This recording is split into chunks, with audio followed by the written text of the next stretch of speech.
بسم اللہ الرحمن الرحیم الحمد للہ والصلاۃ والسلام علی اہلہا اما بعد ان اول بیت وضع للناس للذی ببکۃ مبارکا وہدی للعالمین۔ 13 رجب امیر المومنین علیہ الصلوۃ والسلام کا یوم ولادت ہے، اور یہ اعزاز بھی ہے کہ یہ ولادت خانہ کعبہ کے عین وسط میں ہوئی۔ ولد علی ابن ابی طالب فی جوف الکعبہ، عین وسط کعبہ میں پیدا ہوئے امیر المومنین علیہ الصلوۃ والسلام۔ اللہ رب العزت نے اس کعبہ کی تعمیر میں بڑا اہتمام کیا۔ سب سے پہلے اللہ رب العزت نے جب زمین کا بچھانے کا ارادہ فرمایا تو زمین کا آغاز اسی ٹکڑے سے کیا گیا جہاں پر اس وقت خانہ کعبہ تعمیر ہے۔ سب سے پہلے زمین کا یہ حصہ خالق نے خلق فرمایا، اور پھر یہاں سے یہ زمین پھیلی جہاں تک خالق کی مصلحت تھی، وہ پھیلتی چلی گئی۔ پہلا زمین کا ٹکڑا یہ خلق ہوا، پھر اس پر خانہ کعبہ تعمیر ہوا، یہ مرکز قرار پایا، اور اس کعبہ کو بھی تعمیر کرنے والے معصوم تھے حضرت آدم علیہ السلام، اور ان کے ساتھ حضرت جبرائیل علیہ السلام۔ پھر حضرت نوح کے زمانے میں قحط بارش آئی، سیلاب آیا، یہ خانہ کعبہ منہدم ہوا، لیکن اس کی بنیادیں موجود تھیں۔ پھر حضرت ابراہیم علیہ السلام جیسے جد الانبیاء اتنی بڑی ہستی کو حکم ہوا کہ اس کی بنیادوں سے اوپر اٹھایا جائے۔ حضرت ابراہیم، حضرت اسماعیل اور جبرائیل ملائکہ اور دیگر ملائکہ نے مل کر پھر اس کو تعمیر کیا، اور اتنا عظیم تعمیر کیا کہ اس کی یادوں کو اللہ نے آج تک باقی رکھا ہوا ہے۔ وہ پتھر جس پتھر پہ کھڑے ہو کے حضرت ابراہیم نے خانہ کعبہ تعمیر کیا، وہ بھی خانہ کعبہ کے پاس مقام ابراہیم کے عنوان سے موجود ہے۔ حجاج کرام اور معتمرین جو وہاں جاتے ہیں اس کی زیارت سے مشرف ہوتے ہیں۔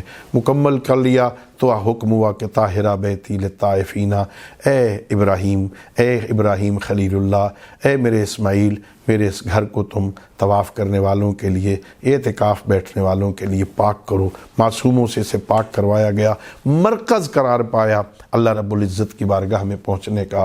دنیا سے لوگ آتے ہیں طواف کرنے کے لیے، اور پھر اس گھر کو جب تعمیر ہو گیا، مکمل ہو گیا، انتظار ہونے لگی، خالق کائنات نے اس گھر میں جسے معصومین سے تعمیر کروایا تھا اسے مولد امیر المومنین قرار دیا کہ جناب فاطمہ بنت اسد سلام اللہ علیہا طواف کے لیے تشریف لاتی ہیں، خانہ کعبہ کا طواف کر رہی تھیں۔ تکلیف محسوس ہوئی تو خانہ کعبہ کی دیوار کے ساتھ لگ کے دعا کی، اللہم انی مؤمنۃ بک، پروردگار میں تجھے بھی مانتی ہوں، میں تجھ پر بھی ایمان رکھتی ہوں، تیری کتابوں پر جو تو نے بھیجی ہیں میں ان پر ایمان رکھتی ہوں، میں تیرے رسولوں پر ایمان رکھتی ہوں، تجھے میرے جد ابراہیم کا واسطہ جس نے اس خانہ کعبہ کو تعمیر کیا تھا، میری مشکل کو حل فرما۔ اللہ رب العزت نے ایسا اس مشکل کو حل فرمایا کہ دیوار کعبہ ہی شک ہو گئی، دیوار کعبہ شک ہوئی، حیدر کرار کی ماں آگے بڑھی، اندر داخل ہو گئی، وہ دیوار کعبہ پھر مل گئی۔ عجیب اہتمام تھا، وہ لوگ اطراف میں بیٹھے ہوئے لوگ یہ منظر دیکھ رہے تھے، اٹھے بھاگے دوڑے، یہ کیا ہو گیا، یہ کیا ہو گیا۔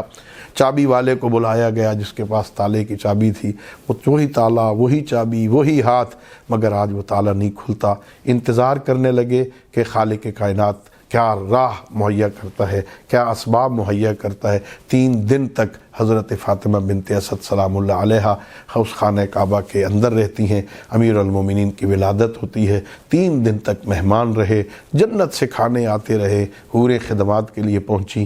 3 دن کے بعد جناب فاطمہ بنت اسد سلام اللہ علیہ جو باہر نکلی تو عجیب انداز ہے۔ حضرت جناب پیغمبر گرامی اسلام حضرت محمد ابن عبداللہ علیہ الصلوۃ والسلام باہر کھڑے ہیں، کہا اما یہ میرے حوالے کر۔ جیسے ہی حضرت علی کو پیغمبر کے ہاتھوں پر منتقل کرنے لگیں جناب فاطمہ بنت اسد سلام اللہ علیہا، تو یہ بات کہی، بیٹا 3 دن ہو گئے تیرے بھائی نے آنکھ ہی نہیں کھولی، 3 دن ہو گئے روئے ہی نہیں ہیں، 3 دن ہو گئے دودھ ہی نہیں پیا، لیکن جیسے ہی دست نبوت پہ آئے آنکھیں کھول دیں۔ اور کیا خوب جملہ لکھا ہاشم البحرانی الحسینی نے سیرت ائمہ اثنا عشر میں، کہتے ہیں جیسے ہی دست نبوت پہ آئے امیر المومنین تو آنکھیں کھولیں، پہلی نظر پیغمبر کے چہرے پہ پڑی نا تو پیغمبر نے پہلا تحفہ دیا، یا علی خصصتنی بالنظر و خصصتک للعلم، پہلی نظر کے لیے تو نے مجھے منتخب کیا، میں نے اپنے علم کے لیے تجھے منتخب کر لیا۔